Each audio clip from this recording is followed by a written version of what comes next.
Hello friends, parametric classes में आपका स्वागत है।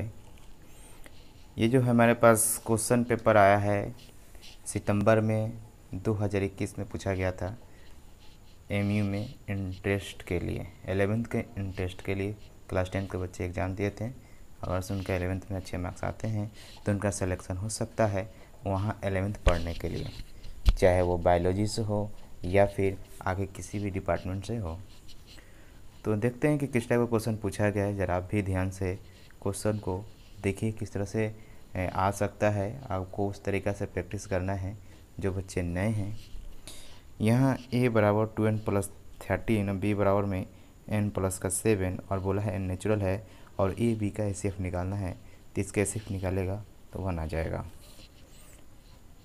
और 52 में देखिए, इसमें से पूछा है नॉन टर्मिनेटिंग रिसीविंग डेसिमल। इसमें से सबसे आसान ये लगता है कि कैसे इसका फार्मूला आपको पता ही होगा कि नॉन टर्मिनेटिंग रिपीटिंग डेसिमल कैसे पहचानते हैं।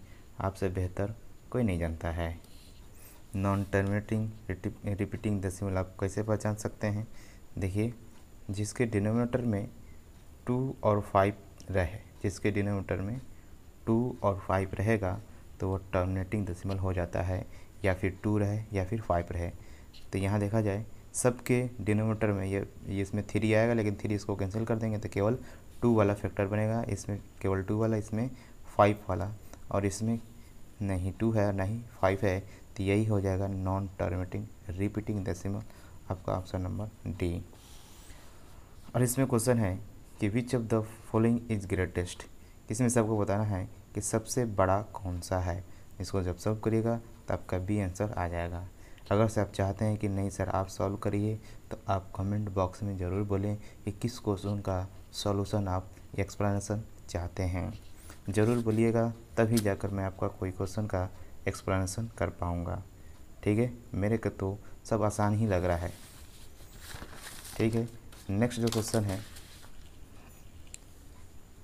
ये भी बहुत ही आसान है।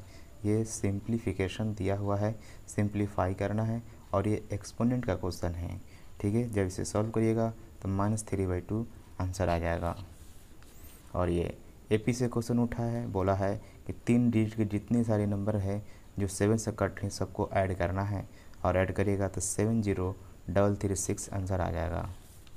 और ये जो क्वेश्चन है आर एस अग्रवाल का एग्जाम्पल से उठाया है, तो आप आर एस अग्रवाल के एग्जाम्पल उठाइए और सम वाला जो कितना सारा एसएन वाला जितना सारा क्वेश्चन है उसमें से हूबहू क्वेश्चन उठाया है, जिसका आंसर डी हो जाएगा। ठीक है, अगर से आपको कोई भी क्वेश्चन का एक्सप्लेनेशन चाहिए तो मेरे से कांटेक्ट करें या मेरे कमेंट बॉक्स में ज़रूर बोलें। नेक्स्ट जो क्वेश्चन है वो है 57 नंबर। बोला है denominator of a fraction is greater than its numerator by 11 if 8 is added to both its numerator and denominator its become 3/4। देखिए, ऐसे क्वेश्चन को हम लोग क्या करते हैं, ऑप्शन से जल्दी तरीक़ा से बन सकता है, ऑप्शन से बनाते हैं। तो जैसे जैसे वो बोल रहा है आप वैसे वैसे करते जाइएगा। देखिए, कह रहा है कि जो डिनोमिनेटर है वो क्या होती है, बड़ी है किससे, न्यूमरेटर से। कितना बड़ी है, 11 बड़ी है। तो आप सब्ट्रैक्ट करके देख लीजिए कौन 11 बड़ा है। तो ठीक से देखा जाए तो 3 नंबर ऐसे हैं, 3 नंबर 4 नंबर जितने सारे नंबर हैं सब के सब 11 बड़े हैं। मतलब डिनोमिनेटर में जितने सारे नंबर है अपने न्यूमरेटर से 11 बड़े हैं। ठीक है, अब इसमें ऐड कर रहा है कि if add is 8 is added both numerator and denominator. तो आप क्या करिए, दोनों में 8 ऐड कर देखिए तो 3/4 कौन सा बन रहा है, तो ऑप्शन नंबर बी बन जाएगा। और ये बहुत ही सिंपल सा क्वेश्चन है, इसमें कुछ एक्स्ट्रा क्या करना है। ऐसे क्वेश्चन के लिए आपको करना क्या है, मैं आपको कुछ हेल्प कर दे रहा हूँ। आपको क्या करना है, घर पर ही ट्राई करना है, नहीं बनेगा तब आप हमसे ज़रूर पूछ सकते हैं। इसमें क्या करना है कि यहाँ ए है तो इधर ए प्लस एक से डिनोमिनेटर में, तो आप ऊपर नीचे ए से मल्टीप्लाई कर दीजिए, इसे ऊपर नीचे बी से मल्टीप्लाई कर दीजिए, ऊपर नीचे सी से मल्टीप्लाई कर दीजिएगा और इसको सॉल्व कर दीजिएगा, आपका आंसर आ जाएगा। और आंसर नंबर आपका बी यानी 1 हो जाएगा। ठीक है, नेक्स्ट जो क्वेश्चन है ये पोलिनोमियल से उठाया है, बहुत ही आसान सा क्वेश्चन है। ऐसे पोलिनोमियल हम लोग आर डी शर्मा में कर चुके हैं। ठीक है, ये आर डी शर्मा में इससे अच्छे अच्छे प्रॉब्लम हम लोग किए हैं। जब इसको आप सॉल्व करिएगा तो -1 2/3 का आंसर आ जाएगा। ठीक है, अभी भी बोल रहे हैं कि जिस क्वेश्चन का सॉल्यूशन या एक्सप्लेनेशन आपको चाहिए कमेंट बॉक्स में ज़रूर बोलेंगे। ये भी जैसे जैसे आप कह रहा है वैसे वैसे आप सेटिस्फाई करा दीजिएगा तो ऑप्शन नंबर सी सेटिस्फाई कर जाएगा। ऐसे क्वेश्चन को हम लोगों को ज़रूरत नहीं है क्वेश्चन बनाकर सॉल्व करें। ये 8th क्लास का क्वेश्चन है। जब इसे आप सॉल्व करिएगा दोनों तरफ पहले आप क्यूबिक कर लीजिए फिर स्क्वायरिंग कर लीजिएगा तो आपका इसका वैल्यू निकल कर आ जाएगा और इसका आंसर हो जाएगा डी।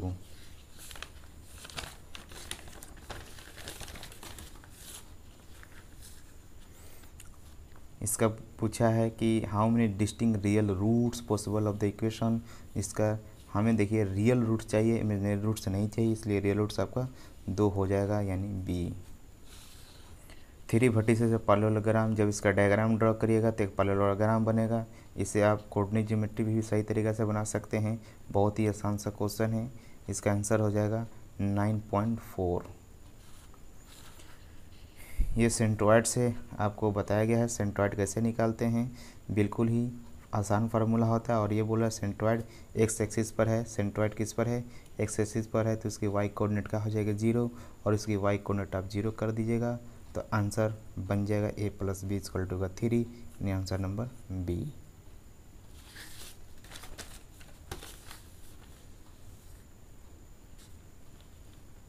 क्वेश्चन बन जाएगा 65 का क्वेश्चन। यहाँ डायग्राम बनाया गया है और ये कंडीशन आपको दी गई है और ये है 13। इसके हेल्प से आप क्वाड्रेटिक बनाइए, क्वाड्रेटिक बनाकर आप सॉल्व करिएगा तो आंसर नंबर डी आ जाएगा। 66 में L1 और L2 क्या है? पैरेलल लाइन से। पैरेलल लाइन होने के बाद से ये आपका एंगल बना और ये यहाँ भी आपका एंगल बना है EC, एंगल ECA और ये एंगल बाइसेक्टर है। जब इसे आप सॉल्व करिएगा तो बहुत ही आसानी तरीक़ा से ये निकाल सकते 90 डिग्री आपका आ जाएगा। एंगल बी कितना बना है वो पूछ रहा है। ठीक है, नेक्स्ट जो क्वेश्चन है ये एरिया रिलेटेड टू सर्किल का क्वेश्चन है। यहाँ फिगर ठीक से देख सकते हैं। बोला है कि एक सर्कल में ट्रायंगल ड्रॉ किया है, वो भी कौन सा ट्रायंगल? आइसोस्केलेस ट्रायंगल ड्रॉ किया है। आप ठीक से समझ सकते हैं कि ए बी और बी सी क्या है? इक्वल है। और ये हमको लगता है कि आप बहुत बेहतरीन तरीक़ा से ऐसे क्वेश्चन को बहुत अच्छी तरीक़ा से ऐसा क्वेश्चन प्रैक्टिस भी किए होंगे। तो इसको सॉल्व करिएगा तो कितना 144 डिग्री आंसर हो जाएगी। नेक्स्ट जो क्वेश्चन है if the corresponding altitude of 2 similar triangle are 6 centimetre and 9 centimetre, यानी 2 ट्रायंगल आपके पास सिमिलर हैं तो उनको क्या करना है?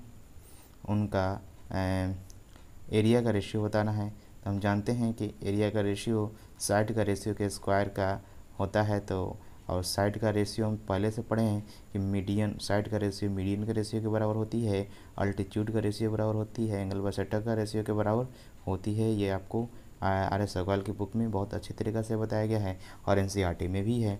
तो अल्टीट्यूड का ही स्क्वायर कर लें तो अल्टीट्यूड का कितना है?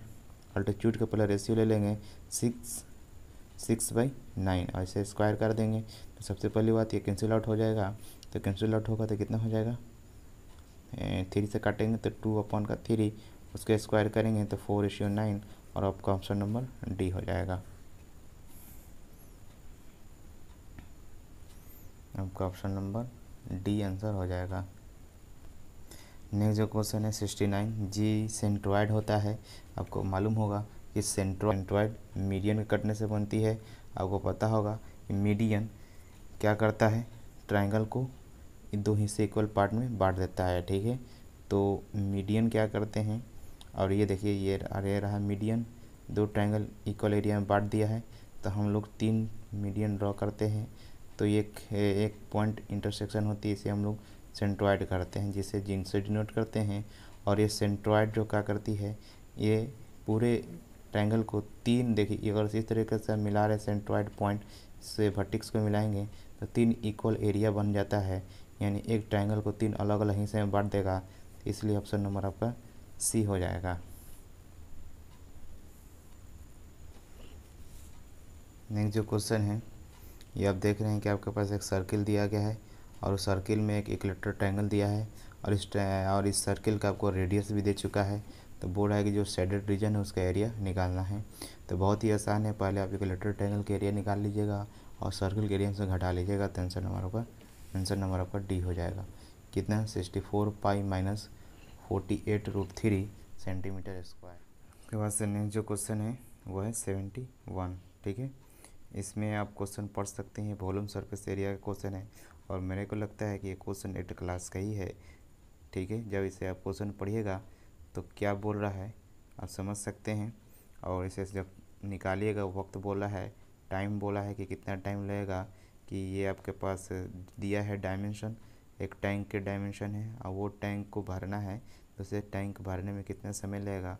जब इसे सॉल्व करिएगा तो आपका आ जाएगा ऑप्शन नंबर डी, कितना 100 आवर। 72 नंबर क्वेश्चन का जो आंसर होगा वो हो जाएगा ट्रायंगल और सर्कल। ट्रायंगल और सर्कल ये थियोरेटिकल पार्ट है। थियोरेटिकल पार्ट से आप कहीं से भी गूगल से भी सर्च कर इसे आप मिला सकते हैं। 72 का जो आंसर होगा वो है ट्रायंगल और सर्कल। 73 इसमें क्या बोला है, ये साइक्लिक क्वाड्रिलेटरल है, जब इसे आप सॉल्व करिएगा तो 80 डिग्री आपका आंसर आ जाएगा। इसका आंसर आएगा 80 डिग्री। इसका बोला है the minimum value of 2 sin square theta plus 3 cos square theta. इस ट्रिग्नोमेट्रिक फंक्शन का आपको मिनिमम वैल्यू चाहिए। तो ये देखिए cos स्क्वायर है और sin स्क्वायर है। sin स्क्वायर का जो मिनिमम वैल्यू होती है 0 और होता है 1, 0 और 1 होता है, क्योंकि स्क्वायर है नेगेटिव देगा नहीं। और ये भी कितना होता है 0 और 1। अगर से ये पूरा टर्म 0 बन जाएगा तो ये 1 देगा, अगर cos 0 बनेगा तो sin 1 हो जाएगा, sin 0 बनेगा तो cos 1 हो जाएगा।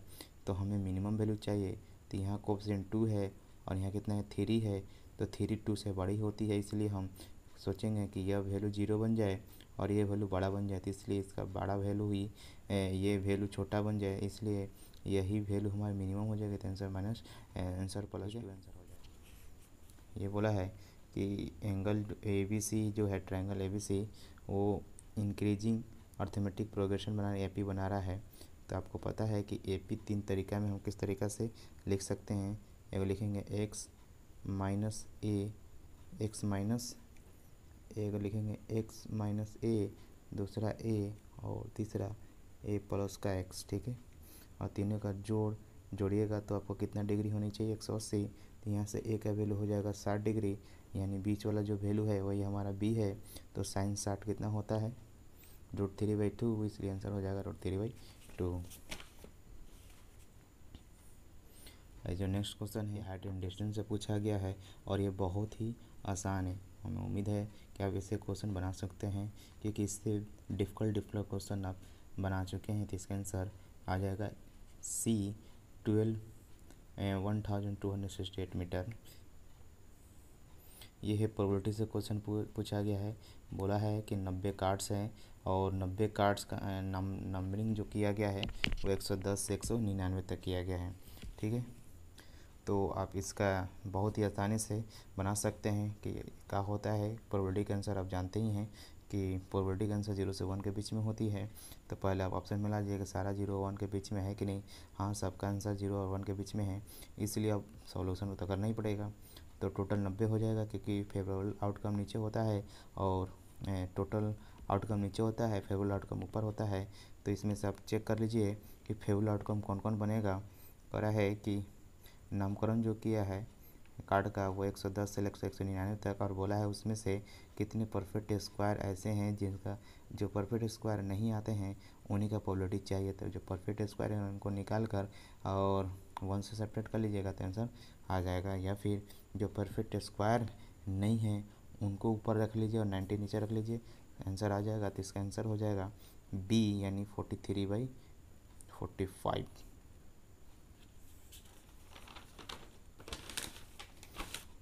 और ये हमारा फिर से प्रोबेबिलिटी का एक और क्वेश्चन पूछा है, the probability of getting exactly 1 head tossing the pair of 4 coin. देखिए फेयर कॉइन बोला है कि पेयर ऑफ फेयर कॉइन का मतलब 2 बार टॉस किया गया है, तो 2 बार टॉस करने पर outcome head head tail tail और हेड टेल टेल हेड होते हैं। तो एग्जैक्टली 1 हेड चाहिए, तो हेड टेल और टेल हेड में एग्जैक्टली 1 हेड है, तो इसलिए 2/4 यानी कि कितना हो जाएगा 1/2 का आंसर हो जाएगा। और ये मॉडल क्लास है, पहले इसे आप अरेंज कर लीजिए, उसमें से ज़्यादा फ्रीक्वेंसी जिसके पास हो जाएगी वही आपका हो जाएगा मॉडल क्लास। तो आपका 60 से 80 आंसर हो जाएगा। और ये हो रहा है grandfather to father and to son. इसमें देखिए एक दादा है, दो पिताजी हैं और दो सन हैं। तो एक थिएटर में जाते हैं तो टिकट काटते हैं, तो बताइए कितना टिकट कटाएगा। और इसका आंसर थ्री हो जाएगा। थोड़ा सोच कर बताइएगा ये थ्री कैसे होगा। ठीक है, चलिए ये आपका यहीं तक मैथ का क्वेश्चन था। Thank you.